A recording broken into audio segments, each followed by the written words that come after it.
Insulin resistance is not just about high blood sugar.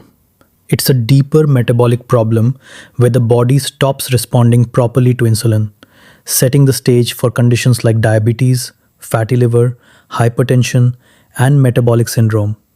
Most insulin resistance is also we discussed in the lecture of PCOS. If not watch, please go and watch it also. Think of insulin as a key and the body's cells as locks. In a normal situation, when insulin is released, it binds to its receptors on cells, especially in liver, skeletal muscle, and adipose tissue, and allows glucose to enter the cells, and this glucose is then used for energy or storage. But in insulin resistance, the problem is not the lack of insulin. The problem is that these locks are not responding properly to the key. So even though insulin is present in normal or even in high amounts, the cells do not take up glucose efficiently. As a result, glucose remains in the blood instead of entering the cells, and its utilization by tissues is reduced. Insulin mainly acts on three key tissues: skeletal muscle, liver, and adipose tissue. And during insulin resistance, these are the organs that are most significantly affected. Skeletal muscle is the major site for glucose uptake from the blood, especially after meals, and this process is primarily driven by insulin. Insulin acts on muscle cells to promote glucose entry. Second is the liver, which acts like a controller.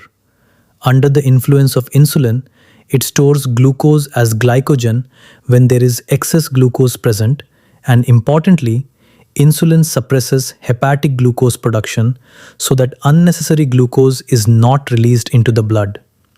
Third is adipose tissue or fat, where insulin again plays a key role by promoting fat storage and inhibiting lipolysis, thereby reducing the release of free fatty acids into circulation and helping maintain overall metabolic balance.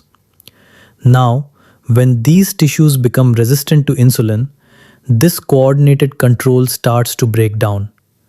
Muscle fails to take up adequate glucose despite the presence of insulin. The liver continues to produce and release glucose even when it is not needed because insulin can no longer suppress it effectively. And adipose tissue increases the release of free fatty acids, which further worsens insulin resistance. So when these three key organs become insulin resistant, the entire balance of glucose in the body gets disturbed, ultimately leading to persistent hyperglycemia.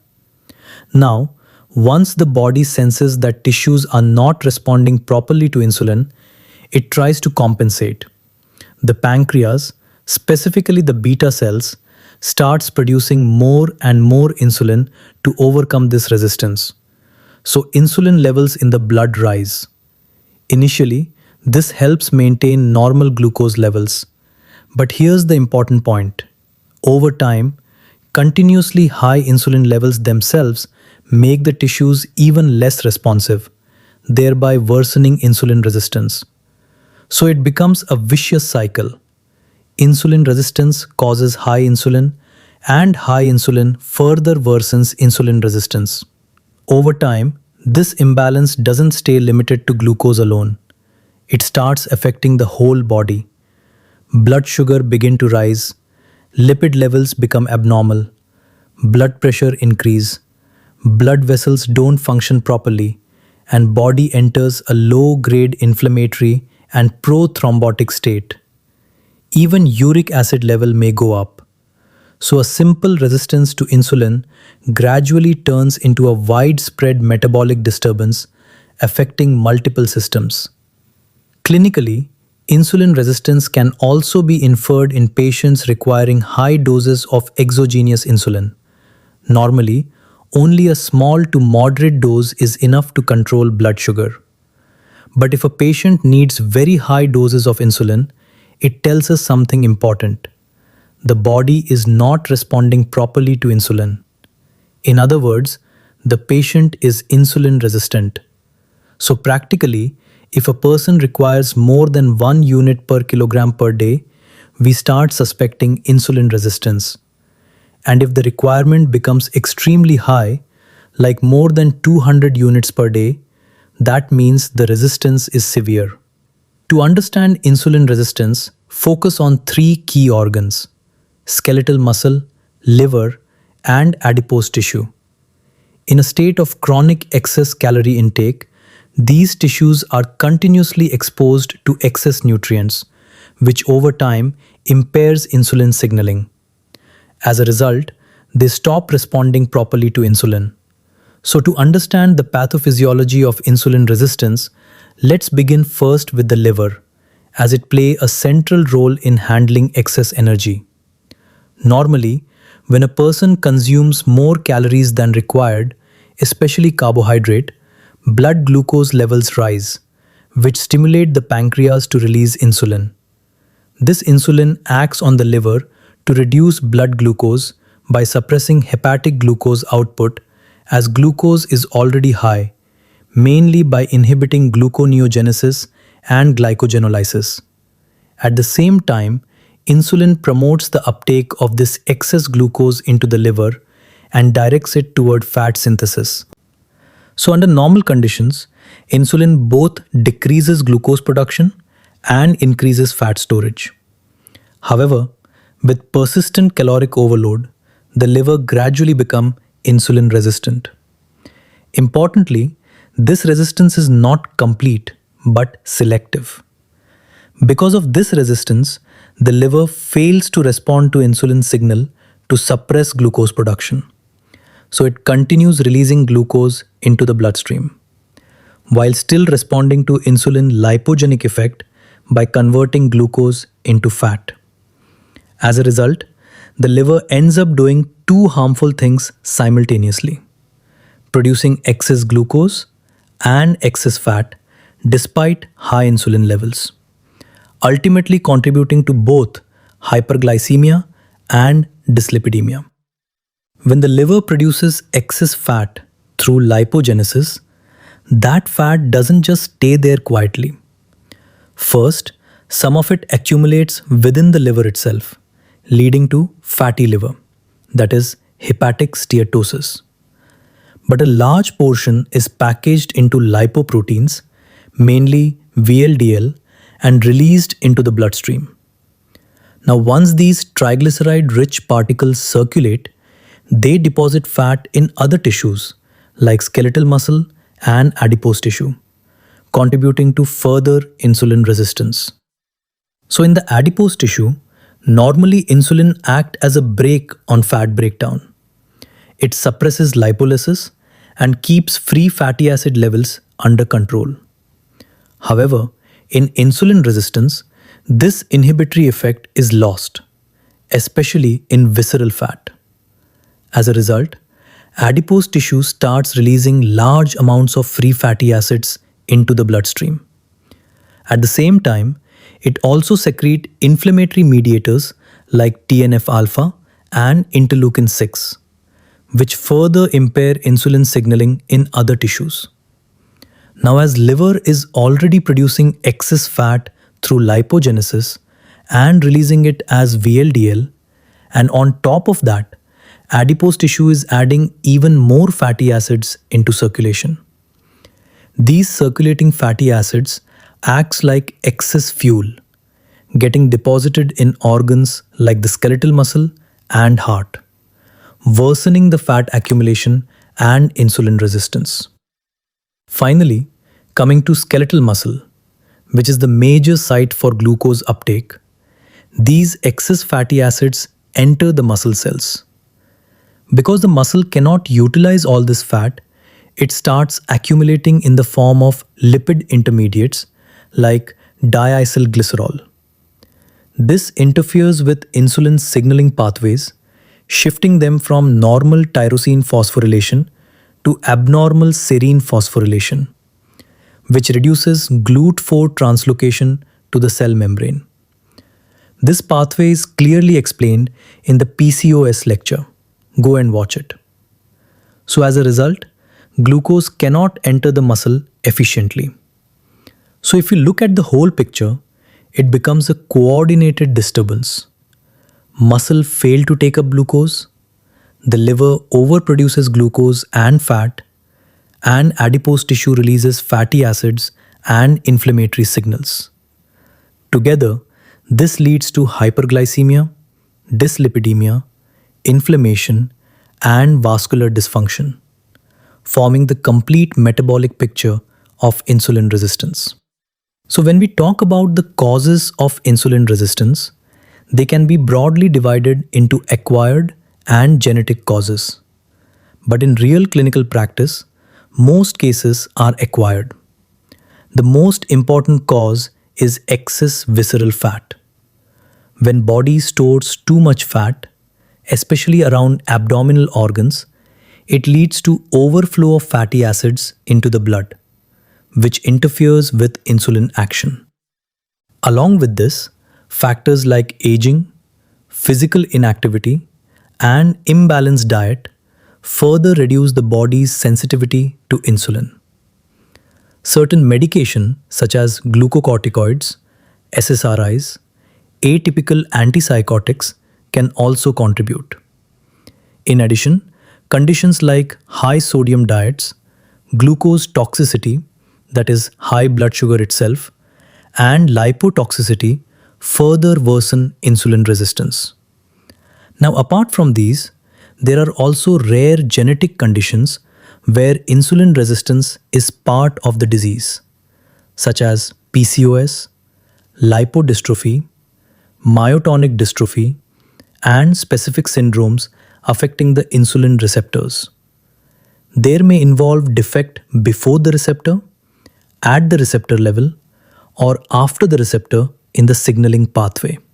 The presentation of insulin resistance varies from person to person, depending on how long it has been present, how well the pancreas is functioning, and what complications have developed. Rather than appearing as a single disease, it usually presents as a cluster of related conditions.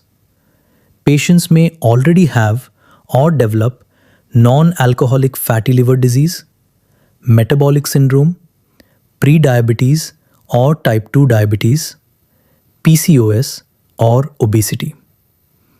Over time, it can also lead to complications involving small vessels such as retinopathy, neuropathy, and nephropathy, as well as large vessel disease, increasing the risk of stroke, peripheral artery disease, and coronary artery disease.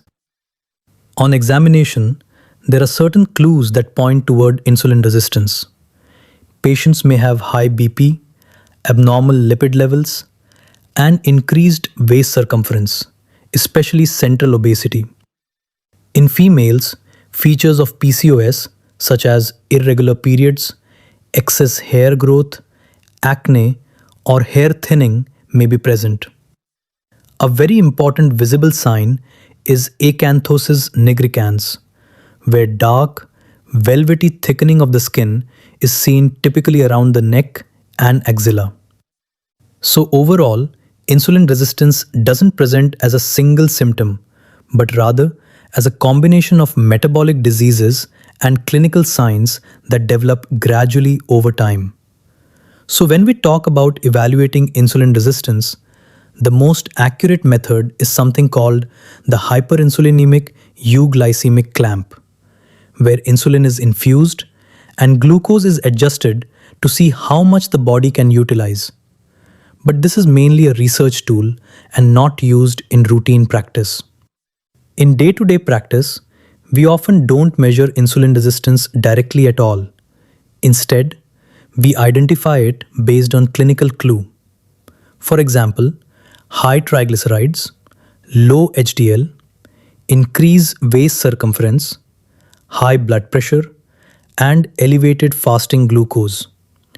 All these together suggest insulin resistance and form what we call metabolic syndrome. In fact, if a patient has any three of these features, we strongly suspect insulin resistance. Additionally, other findings like obesity, PCOS, non-alcoholic fatty liver disease, or acanthosis nigricans also point toward it. Laboratory tests include fasting blood glucose, and lipid profile. After that, depending on the patient, we may look for additional markers. For example, uric acid can be elevated, and urine albumin to creatinine ratio can show early kidney involvement. Normally, insulin has some control over how the kidneys handle substances like uric acid.